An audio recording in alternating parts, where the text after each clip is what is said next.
네, 자, 이번에는 17강 형용사를 가보도록 하겠습니다. 자, 형용사.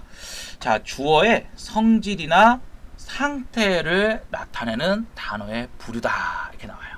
아까는 동작이었는데, 그래서 어떤 연구자들은 얘를 이제 상태동사라고 하자. 스스로의 기능을 하는 것을 상태동사라고 하자. 형용사라는 이제 품사를 좀 인정하기 싫은 학자분들은 의미를 가지고 동사를 분류하는 이러한 연구자도 있을 정도로 뭐 상태냐 동작이냐 의미죠. 자, 둘 다 서술어 기능을 하기 때문에 뭐 동사라고 하나로 이렇게 압축해서 본다고 해도 사실 크게 문제는 없겠지만 오히려 또 학교 현장에서는 또 혼란을 가져올 수가 있죠. 그래서 이제 형용사와 동사로 나누어 설명할 때 의미를 잘 기준으로서 얘기를 합니다. 자, 여기를 보시면은 용언의 사물의 성질, 그다음 상태를 표시한다. 자, 목적어에 호응이 없어. 그다음 목적어에 호응이 없어. 자동사. 그러니까 아예 얘는 처음부터 목적어는 올 수가 없어요. 형용사는 말이죠. 아까 동사는 목적 구문이냐 아니냐, 타동 구문이냐, 자동 구문이냐 이렇게 나누지만은 애당초 형용사는 동사와 다르게 뭐 타 형용사 이런 게 없어요. 목적어가 올 수가 없어요. 자, 부사어를 한정어를 받을 수 있으며 기본형이 항상 현재형으로 쓰인다. 기본형이 항상 현재형으로 쓰인다는 것은 형용사는 이제 어떤 기본형에 준하는 시제 표시도 해요. 시제, 시간을 드러낸다는 거죠. 과거, 현재, 미래. 그래서 과거 시제라면은 어떤 과거 시제 선어말 어미가 붙기도 하겠지만 기본적으로 그냥 그 자체의 단어가 현재 시제를 드러내더라. 자, 조사와의 결합이 가능하다. 뭐 여기 보시면 조사와의 어떤 명사형에 붙기도 하고, 뭐 여기 보시다시피 연결형에도 붙기도 한다. 연결형이나 명사형이라고 하는 것은 뒤에 이제 어미의 체계를 좀 공부를 해야 이해가 되겠죠. 하지만 이제 여기서는 간단하게 얘기하자면 어미가 붙었는데 그 어미가 이제 어떤 전성어미냐 아니면 연결어미냐. 근데 그 뒤에도 조사가 붙을 수 있다는 거죠. 그게 뭐 격조사도 붙고 보조사도 붙을 수 있다. 뭐 이런 특징을 얘기하겠어요. 뒤에서 다시 한번 이제 보도록 할게요. 자, 주어 명사구의 성질이나 상태를 상태적, 정지적으로 표시한다. 자, 동명사는 상태를 대상을 파악한다. 그러니까 이제 하늘이 매우 높다. 동작성이 없다는 거예요. 정지되어 있는 상태를 의미한다. 자, 종류에는 크게 두 가지가 있어요. 우리가 앞에서 배웠던 뭐 목적 구문이냐 아니냐 이런 것이 아니라 성상 형용사냐 지시 형용사냐. 성상이라고 하는 건 우리가 상태나 성질을 의미하는 거죠. 상태나 성질을 의미하는 성상. 이제 반면에 지시라고 하는 것을 이제 그 대상을 지시한다는 뜻을 갖고 있겠죠. 이렇게 이제 지시와 성상으로 나뉘어지는데, 자, 재밌는 건 이 성상이라고 하는 거, 이게 어떤 성상, 상태라든지 이런 성질을 나타내는데, 요게 이제 주어의 어떤 성격과 매칭이 될 때가 있어요. 그러니까 주어가 주로 이제 감정을 드러낼 수 있거나, 인간이죠. 사람과 같은 어떤 심리적 상태를 드러낼 수 있는 경우, 이런 경우에 바로 이제 심리나 감각적인 어떤 요소를 드러내는 형용사가 있는데, 이런 형용사를 우리가 뭐라고 하냐면 주관적 형용사라고 그래요. 그러니까 재밌는 게 앞에 성상 형용사를 다시 의미의 기준으로 나누면 주관적인 형용사가 있고 객관적인 형용사가 있다는 거예요. 그러니까 우리가 일반적으로 알고 있는 일반적인 성상, 이런들은 이제 대부분 이제 객관적 형용사죠. 그러니까 우리가 어떤 상태라든지 뭐 성질 이런 걸 드러낼 것은 객관적. 예를 들어서 책상이 희다, 뭐 교실이 시끄럽다 이런 식의 어떤 감각, 또 비교, 존재 이런 것들에 대한 이야기를 하는 것들은 다 객관적이고요. 반면에 여기 보시는 것처럼 뭐 좋다, 싫다 이런 심리, 또 아프다, 고프다, 고되다. 특히 임용에 나왔던 것은 어하다라고 하는 거를 이제 결합을 해봅시다. 어하다라고 하는 게 결합을 해보면 여기는 가능해요. 그죠? 아파하다, 고대하다, 고파하다 가능하죠. 가능한데 이쪽으로 가면은 불가능입니다. 희어하다, 다해라하다 안 됩니다. 그래서 얘네 둘의 관계가 좀 차이가 있다. 요거를 임용고사에 낸 적이 있어요. 그래서 형태적인 구분에서도 가능하고요. 자, 지시형용사라고 하는 것은 사물의 성질이나 모양, 상태, 지시라고 하는 거 있어요. 지시라고 하는 게 상당히 많아요. 지시 대명사도 있고, 지시 부사도 있어요. 그래서 보통은 이제 교수님이 이거를 출제를 하실 때 품사를 좀 구분해 보라고 할 때가 있죠. 그래서 얘네들이 다 지시라고 하는 어떤 공통점을 갖고 있죠. 의미적으로는. 그런데 품사가 차이가 있어요. 그래서 이 품사 차이를 설명하라고 물어보겠죠. 우선 형용사라고 하는 것은 첫 번째, 그렇죠. 서술어의 기능을 하고 있죠. 서술어의 기능을 할 수가 있어요. 반면에 대명사는 서술어의 기능 같은 건 없어요. 대신에 격조사와 결합을 할 수 있고, 그 다음에 얘가 어떤 체언의 기능을 하죠.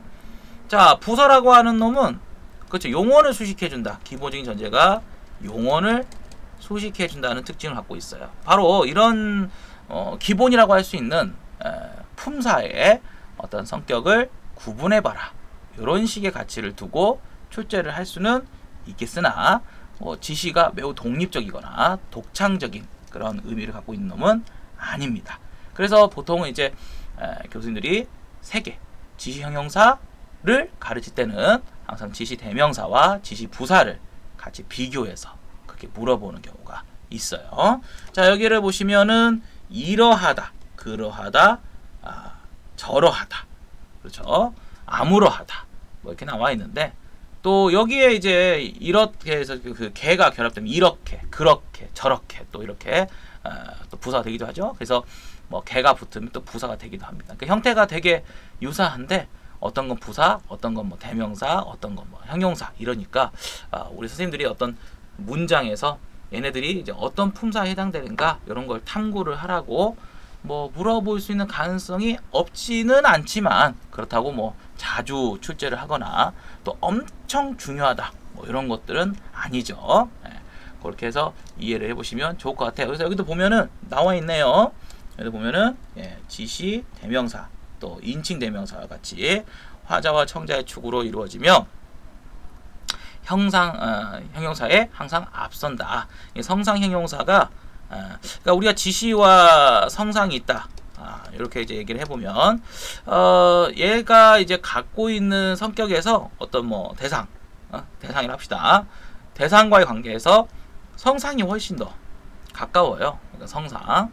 관형사도 그렇고 지시관형사 뭐 이런 것도 있는데, 거기서 얘가 가깝기 때문에 보통 지시와 성상이 이렇게 부딪히면 성상이 훨씬 더 가깝게 있고 그 앞에 지시가 이렇게 열거되는 경우가 많으니까 뭐 얘를 또 외우기 쉽게 하기 위해서 꼼수를 부리자면 지시가 항상 좀 앞에 온다. 이렇게 또 이해하시면 열거됐을 때 말이죠. 앞에 온다. 이렇게 또 이해를 하셔도 뭐 크게 무방하죠. 자, 그래서 지시형용사가 또 어떻게 보면은 이제 품사로 설명을 하기도 하고, 여기는 이제 그렇게라고 이제 나와 있으니까 선생님 이건 부사 아닙니까? 근데 이거는 부사형 어미가 붙은 거죠.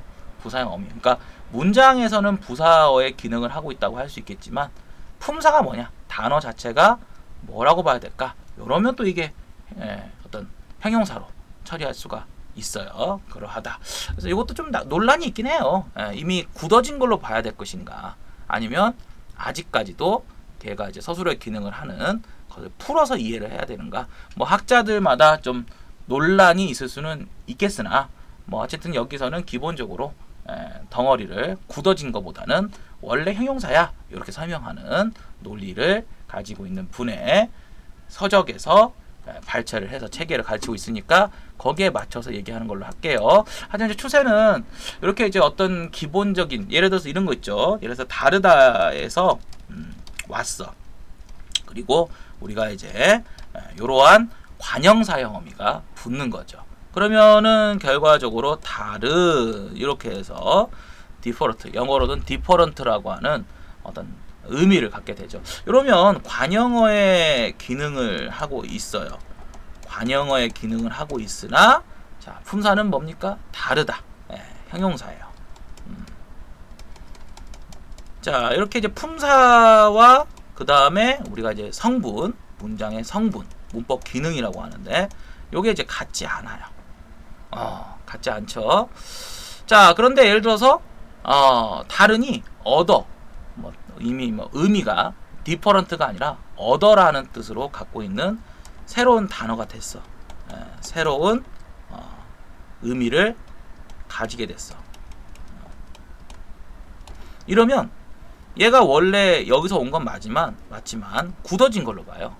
굳어진 걸로 보기 때문에 얘는 관형어의 기능을 하고 있지만 문제는 형용사가 아니라 처음부터 관형사로 아예 봐버립니다. 그래서 얘는 품사와 성분, 문장의 기능이 문법 기능이죠. 같아요.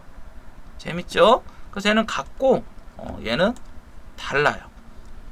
재밌죠? 이런 식으로 이제 요즘에는 어떤 출발은 분명히 어떤 활용형에서 왔는데 용어의 활용형에서 왔는데 나중에 쓰이다 보니까 그것이 이제 굳어져 가지고 하나의 고정된 걸로 보는 사람들도 있어요. 이렇게 봐버리면 사실은 하나의 품사로 인정도 할 수 있겠지만 또 그렇지 않 보고 또 원래 기저에서 출발한 것은 형용사에서 출발했으니까 이렇게 이제 설명하는 사람도 있을 수 있고 대충 이해되셨죠? 그래서 논란이라고 하는 건 어차피 누구 말이 맞냐라기보다는 어떻게 하면 이렇게 볼 수 있을까라고 하는 걸 이제 탐구를 하는 것이 목적이니까 이렇게 이해를 해두시면 조금은 제가 이제 수업이 너무 이제 좀 간편하게 간당간당히 너무 넘어가는 것 같아서 조금 문제의식을 심어드리기 위해서 이렇게 설명을 또 해드려봤습니다. 자, 이렇게 해서 또 17강 형용사가 끝을 내었습니다. 자, 그러면 또 다음 18강에서 또 이어서 강의를 진행하도록 할게요. 안녕히 계십시오.